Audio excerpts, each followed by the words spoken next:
Have to connect n8n with Stripe. So to do that, head over to your n8n workflow and from in there, click onto this plus icon that will appear. You can click onto the search bar and let's search right here for Stripe.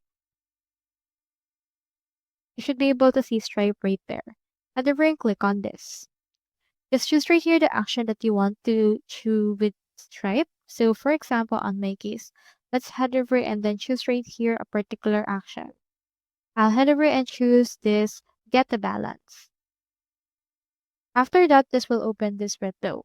Click onto this create or connect credential to connect with. Click onto this create new credential.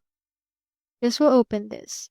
You can just connect your Stripe account by adding your Stripe secret key, and once you're in there, you can head over and save those. You can find your secret key by going over to your actual Stripe and finding it directly from there, either on your account settings or your actual settings directly from there. So that's all there is today, and I hope this video helped you out.